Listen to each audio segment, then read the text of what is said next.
Most new coaches struggle to get clients, not necessarily because they don't know where to find them, but often because they are not clear about the real reason people buy.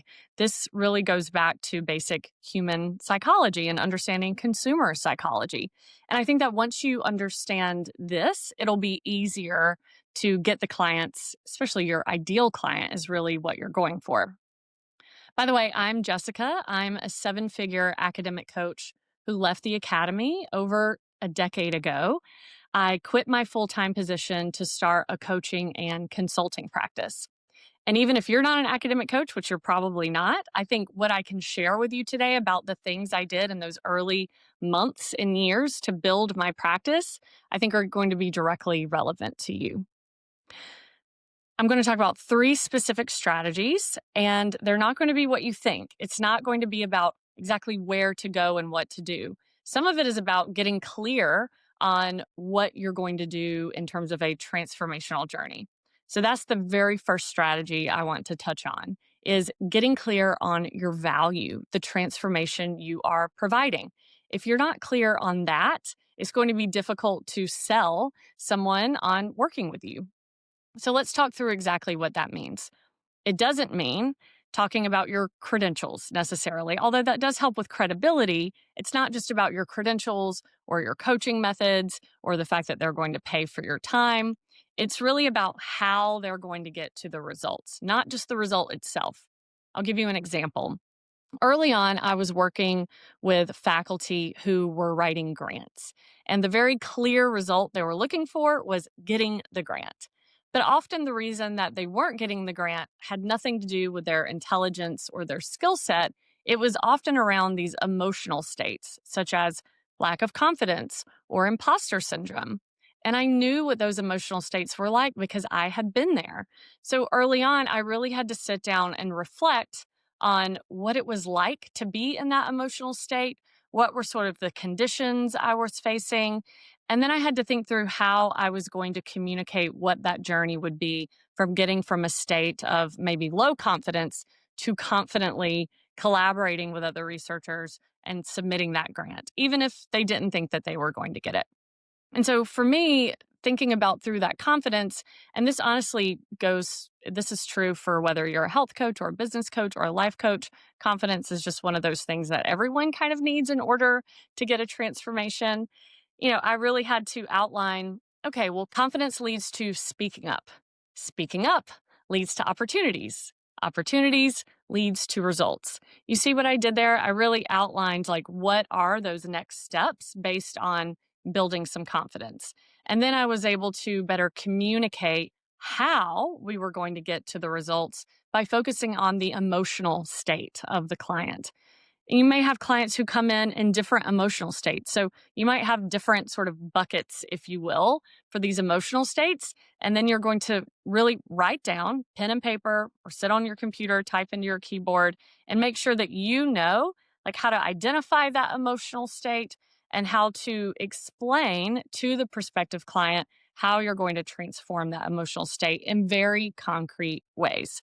And oftentimes it's helpful to just go back and think through your emotional states, whatever inspired you to start this journey as a coach to begin with. So that's the first step, getting clear on your value and the transformation. The next strategy is knowing exactly who wants that transformation. It isn't helpful to talk to every potential client. It's really helpful to think about a specific ideal client. I'll give you another example. For me, early on, I didn't intend to do this, but I just kind of noticed it was happening as I was working with a lot of women faculty, women scholars. Now, I understand now why that is. Women are often more likely to reach out for help, but I wasn't aware of that at time. But as I noticed that I was working with more women, I then started to think about okay, well, what are other characteristics of these women in academia?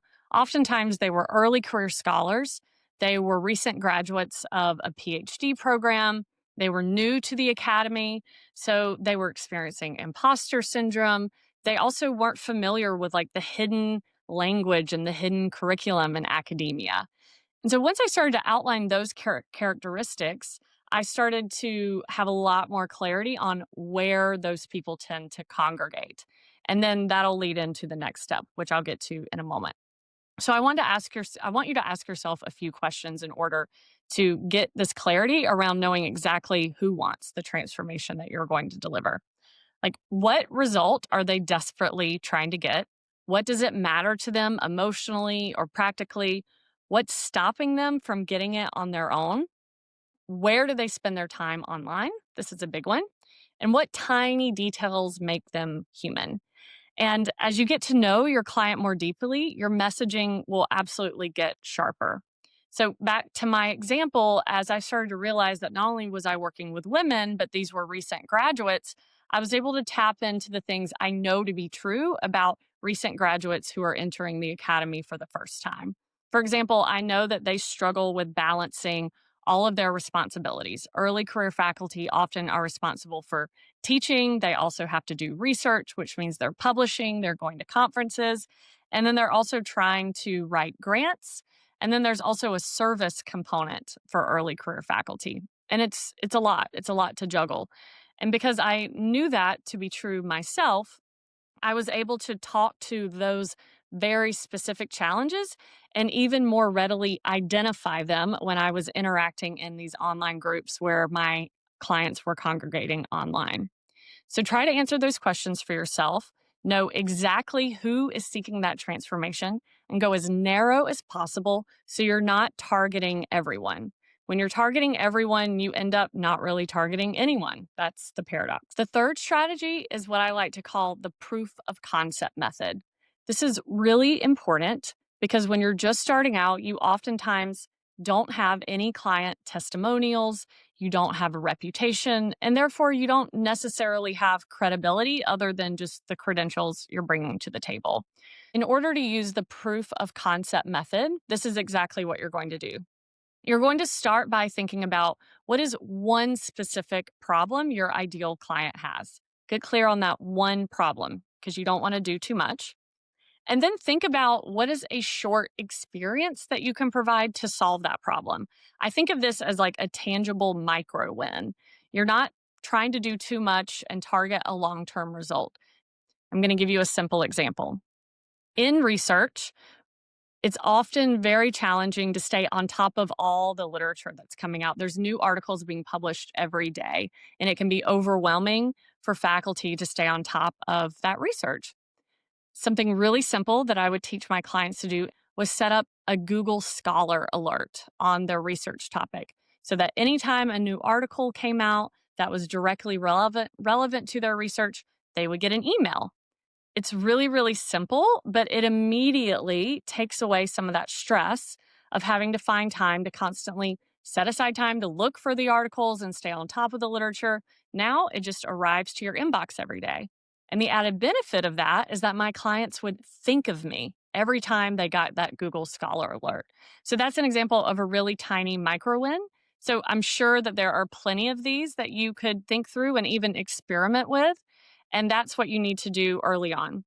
But in terms of delivering that and getting those clients, I want you to go online to where your clients might congregate. For me, what worked really well is interacting in Facebook groups that I was already a member of. I had been a member of different PhD groups and research groups as a student and as a faculty member, and I had noticed how coaches and consultants would sometimes promote their services. So, in order to sort of deliver this proof of concept method, what I would do is I would go into Facebook groups and instead of advertising my services, I would simply answer questions and just try to be helpful. And in doing so, people would inevitably click on my profile link to, they're curious, who is this person who's giving me this great advice, who's being incredibly helpful? And what they would notice is that I would have a business and then they would go to my website. And I knew this happened because this is what I heard again and again. So you can deliver these little proof of concept, tiny wins through being helpful online, whether it be a Facebook group or a Reddit forum. And then you'll start to establish some credibility within that group as being someone who doesn't push their services and just try to sell themselves, but who's actually helpful. And if you're delivering that tiny win again and again, then people are going to think of you anytime they experience the benefits of that win. And even if they don't reach out to you in the moment of you offering that advice, they're going to be thinking of you again in the future. And inevitably, they're going to reach out to you Or when they hear someone talking about the support that you provide, they're going to think of you. And so these are ways that I think get past like the gimmicky, kind of slimy experience of feeling like you're in sales and marketing. And it really taps into what you do best, which is help others. And if you can find a way to do that, then you're going to start getting your first clients. Okay, so those were the three strategies. I'm now just going to share a tip in terms of getting more clients from your existing clients. And this is a very old school tip that has always worked very well for me. Whenever I have a client who experiences an aspect of the transformation, so I don't need to wait until they get to the very end result that they're looking for, but the minute they pay me a compliment, or maybe it's the second or the third or the fourth session together, and they say, "Oh my gosh, you have no idea how helpful this is. It's totally life changing." I take that opportunity to ask for a referral. I explain to them that I would rather get clients from my ideal clients than pay for Google ads or ads online. And usually that will end up resulting in a referral. And the minute I get that referral, I send a handwritten thank you note. Handwritten thank you notes are old school, but they go a long way because they're meaningful. You know that someone is actually taking time. It's more thoughtful than just firing off a quick email. You could even go above and beyond to thank that client for the referral by giving them, a free session or some sort of small freebie or add-on as a token of your appreciation. All right. I hope that this is helpful as you start to think through how you're going to get your first coaching clients. Please leave a comment, subscribe to this channel if you want to learn more. And then finally, of course, I have to mention Zoe, which is an all in one coaching platform. Instead of having an email account, a Zoom account, a Calendly account for scheduling, a billing platform, Zoe is all in one and it's cheaper than paying for all of those separately. And it's a lot less headache. You can also use Zoe as your website, and there's also a marketplace where potential clients can find you. So check out Zoe, and again, subscribe to this channel for more tips and strategies on building and sustaining your coaching practice.